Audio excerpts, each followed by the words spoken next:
Welcome to Gayathri Karthik channel. இன்னைக்கு வந்து நான் எங்கள் அம்மா வீட்டில் இருக்கேன். இவன் பார்த்தீங்கன்னா என்னோட தம்பியோட பையன் ஷார்வின். ஓகே, இன்னைக்கு வந்து எங்கள் அம்மா வந்து தக்காளி ஊறுகாய் செய்ய போகிறாங்க. எப்படி பண்ணுறதுன்னு பார்க்கலாம். அதுக்கு முன்னாடி காயத்ரி கார்த்திக் சேனலை யாராவது சப்ஸ்கிரைப் பண்ணாமல் இருந்தீங்கன்னா சப்ஸ்கிரைப் பண்ணுங்கள். கூடவே பக்கத்தில் இருக்க பெல் பட்டனை ப்ரெஸ் பண்ணிக்கோங்க. ஸோ தட் நான் போடுற வீடியோஸ்க்கெல்லாம் நோட்டிஃபிகேஷன்ஸாக உங்களுக்கு வரும். வாங்க வீடியோக்குள்ளே போகலாம். இங்கே பார்த்தீங்கன்னா ஒரு 5 kg வந்து தக்காளி வாங்கி அதை வந்து நல்லா வாஷ் பண்ணி ஒரு துணி போட்டு ஃபேன் கீழே வந்து காய வச்சுருக்கோம். ஃபஸ்ட்டு அது வந்து நல்லா ட்ரை ஆகணும், நல்லா காற்றுலேயே நல்லா ட்ரை ஆகணும். அதுக்கப்புறம் வந்து எடுத்து அந்த பிளாக்காக இருக்கும்ல நடுவில் அதை மட்டும் கட் பண்ணிவிட்டு ஒரு பாத்திரத்தில் வந்து நம்ம 4 நாளாக வந்து தக்காளியை வந்து கட் பண்ணி எடுத்துக்கலாம். இந்த மேலே இருக்க அந்த பிளாக்காக இருக்கிற இது பாட்டை மட்டும் கட் பண்ணி போட்டுட்டு தக்காளியை வந்து 4 நாளாக கட் பண்ணி எடுத்துக்கலாம்.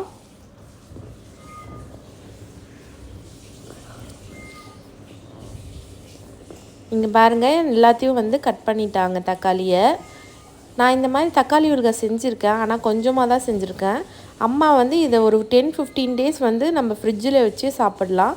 அந்த மாதிரி தான் இந்த தக்காளி ஊறுகாய் இப்போ நம்ம பண்ண போகிறோம். அம்மா பண்ண போகிறாங்க. இப்போ அதே பாத்திரத்தில் ஒரு 2 லெமன் சைஸ்க்கு வந்து புளி எடுத்து அந்த புளியை வந்து கொட்டையெல்லாம் இல்லாமல் பிச்சு பிச்சு வந்து அந்த தக்காளியோடு சேர்த்துக்கலாம். இந்த மாதிரி சின்ன சின்ன துண்டாக பிச்சு போட்டுக்கலாம். அதில் நார் ஏதாச்சும் இருந்தாலும் அதையும் எடுத்துருங்க. ஏன்னா வந்து நம்ம புளியை கரைச்சி இந்த தக்காளியில் சேர்க்கல, நம்ம அப்படியே புளி சேர்க்குறோம். சேர்த்துட்டு இதில் தண்ணிலாம் நம்ம ஊற்றவே இல்லை. இதை அப்படியே வந்து ஒரு மூடி போட்டு அடுப்பு பற்ற வச்சுருங்க. இந்த தக்காளி வந்து அதுலேருந்து வர தண்ணியிலேயே அப்படியே வந்து வேகும். என்ன பண்ணணுன்னா நம்ம மூடி போட்டு அப்படியே வந்து விட்டுறணும். இந்த தக்காளியிலேருந்து வர தண்ணியிலேயே அது வந்து அப்படியே வெந்துகிட்டே இருக்கும். கொஞ்சம் நேரம் கழித்து நம்ம ஓப்பன் பண்ணி பார்த்து கிண்டி விட்டால் போதும். இங்கே பாருங்கள், நம்ம தண்ணியே ஊற்றலை. அந்த தக்காளியிலேருந்து வெந்து தண்ணி வந்துட்டு இருக்குது. அந்த தண்ணியிலே தான் வந்து வெந்துட்டுருக்கு. பாருங்கள், இது அப்படியே கொஞ்சம் கொஞ்சமாக தண்ணி கம்மியாகும். இந்த மாதிரி அப்பப்போ எடுத்து கலரி விட்டுக்கோங்க. ஏன்னா அடிக்கடி பிடிச்சிடாமல் இருக்கிறதுக்காக நம்ம லைட்டாக கலரி விடுவோம்.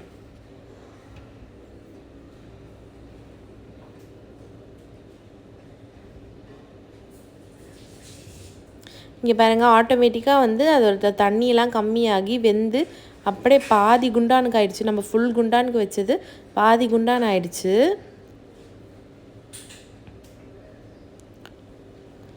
கொஞ்சம் நேரம் கழித்து அது பாதி குண்டான் ஆனதுக்கப்புறமேட்டு இதுக்கு தேவையான சில்லி பவுடரை நம்ம சேர்த்துக்கிறோம். நாங்கள் 5 kg தக்காளிக்கு வந்து 5 ஸ்பூன் சில்லி பவுட்ரு சேர்த்துருக்கோம். கொஞ்சமாக வந்து மஞ்சத்தூள் சேர்த்துருக்கோம். சேர்த்துட்டு அது கொஞ்சம் நேரம் கொதிக்க விட்டுட்டு அப்புறமேட்டு அதை எடுத்துகிட்டு வந்து நல்லா ஃபேன் காற்றுல வந்து நல்லா ஜில்லுன்னு ஆறுற வரைக்கும் ஆற விட்டுட்டு அரைச்சி எடுத்துக்க போகிறோம். திருப்பியும் வந்து இப்போ இதில் போடுறதுக்கான மசாலாவை வந்து வறுத்து எடுத்துக்கலாம். ஒரு கடாய் வச்சு அதில் வந்து 2 டேபிள் ஸ்பூன் கடுகு,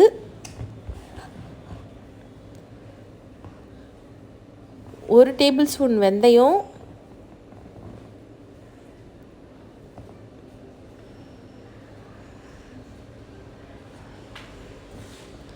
மிளகு வந்து 1 டேபிள் ஸ்பூன்,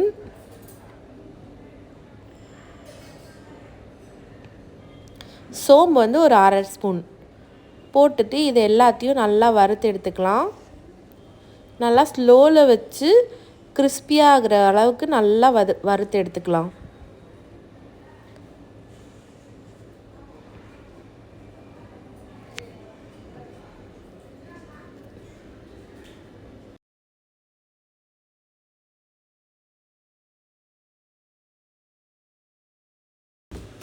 இப்போ இது எல்லாத்தையும் வறுத்து எடுத்ததுக்கு அப்புறமேட்டு அதே கடாயில் கொஞ்சமாக எண்ணெய் விட்டுக்கிட்டு 2 துண்டு பெருங்காயம், நீங்கள் வந்து தூள் பெருங்காயமாக சேர்க்குறதா இருந்தால் அந்த பொடியோடையே சேர்த்து நம்ம பொடி எப்போ மிக்ஸ் பண்ணுறோமோ அந்த டைமில் வந்து சேர்த்துக்கலாம்.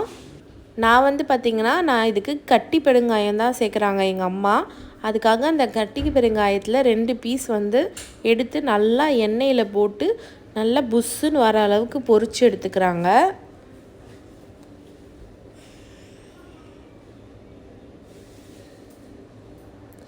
இதுக்கு போய் இவ்வளோ எண்ணெய் அப்படின்னு சொல்லிட்டு பார்க்காதீங்க. ஜஸ்ட்டு நாங்கள் வந்து இந்த எண்ணெயை வந்து அப்படியே தக்காளி ஊறுகாய்க்காக யூஸ் பண்ணிப்போம். இதை வந்து நல்லா ஆற விட்டாச்சு இந்த மசாலாவை.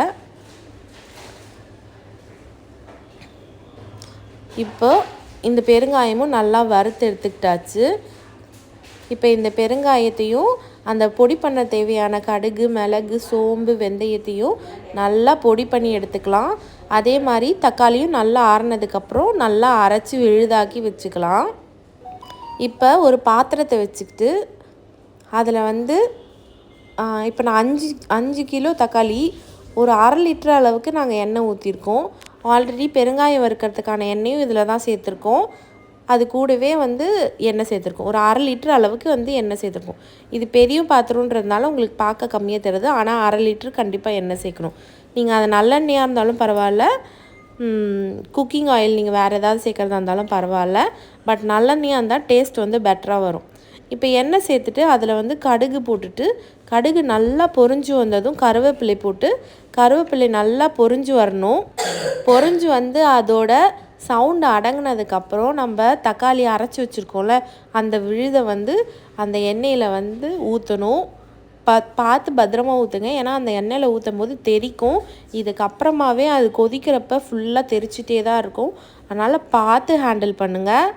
இப்போ வந்து கூடயே வந்து பார்த்திங்கன்னா இந்த தக்காளி ஊறுகாய்க்கு தேவையான உப்பு சேர்த்துக்கிறோம். உப்பு சேர்த்து இதை கலந்துக்கிட்டே இருக்கணும். இதுங்க கிட்டத்தட்ட 1 ஹவருக்கு மேலேயே ஆகும். நல்லா அடுப்பை ஸ்லோவில் வச்சோ, உங்களுக்கு நீங்கள் பக்கத்துலேயே நிற்கிறீங்கன்னா ஹையில் வச்சு கிண்டிகிட்டே இருக்கணும். ஆனால் அது தெறிக்கும். அது தெறிக்கும் போது கையில் பட்டால் சூடு பட்டுரும். க்ளோஸ் பண்ணி வச்சு நீங்கள் வந்து அதை கலந்துக்கிட்டே இருக்கணும்.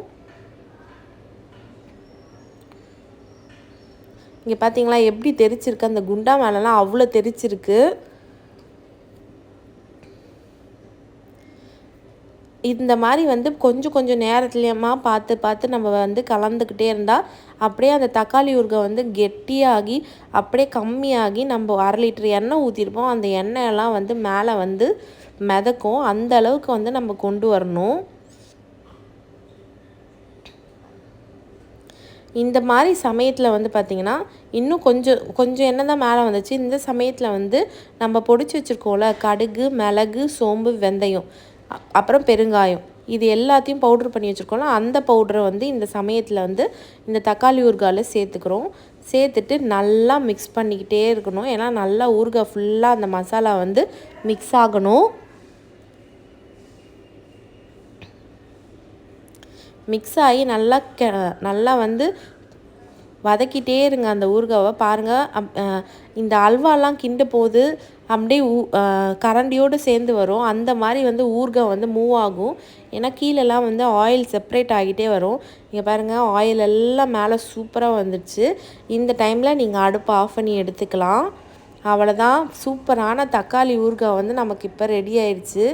இந்த மாதிரி வர்றதுக்கு ஒரு 1 ஹவராவது ஆகுங்க. இதை நீங்கள் 1 வீக் வந்து அடுப்பில் வச்சு 1 வீக் ஃப்ரிட்ஜில் வச்சு யூஸ் பண்ணலாம். ஃப்ரிட்ஜில் வைக்காமல் 3 to 4 days வெளியிலேயே ஊறுகாய் பாட்டிலில் மல்லி போட்டு வச்சு கூட நீங்கள் நல்லா யூஸ் பண்ணலாம். சூப்பராக இருக்குது தக்காளி ஊறுகாய். இதோட ஃபைனல் டச் வந்து பார்த்திங்கன்னா, நைட்டு எங்கள் அம்மா வந்து ஆறுனதுக்கப்புறம் சாப்பாடு போட்டு பசைஞ்சு எங்களுக்கெல்லாம் உருண்டை பிடிச்சி கொடுத்தாங்க. இந்த தக்காளி ஊறுகாய் செய்யும் போது இந்த தாங்க பயங்கர ஹைலைட்டு. நான் சாப்பிட்டெல்லாம் முடிச்சுட்டு படுத்து நல்லா தூங்கிட்டேன். எனக்கு தலை வலின்னு சொல்லிட்டு தைலம் போட்டுட்டு, இதுக்காக ஏஞ்சியா அப்படின்னு சொல்லிட்டு என் தம்பி வந்து கிண்டல் பண்ணிகிட்டு இருந்தான். அதுதான் எனக்கு சிரிப்பு தாங்க முடியல. மற்றபடி பயங்கர டேஸ்ட்டாக இருக்கும் இந்த தக்காளி ஊறுகாய் சாப்பாடு. எங்கள் அப்பாவோட ரிவ்யூவை கேளுங்க. எப்படிப்பா இருக்குது தக்காளி ஊறுகாய்? அருமையாக இருக்குது, டேஸ்ட்டாக இருக்குது, நல்லா சுவையாக இருக்குது, ரொம்ப அருமையாக இருக்குது, நல்லா இருக்குது. தேங்க்ஸ் ஃபார் வாட்சிங். உங்களுக்கு இந்த வீடியோ பிடிச்சிருந்ததுன்னா, இந்த ரெசிபி பிடிச்சிருந்ததுன்னா லைக் பண்ணுங்கள், ஷேர் பண்ணுங்கள். அப்புறம் காயத்ரி கார்த்திக் சேனலை சப்ஸ்கிரைப் பண்ணுங்கள். பாய். நெக்ஸ்ட் வீடியோவில் பார்க்கலாம்.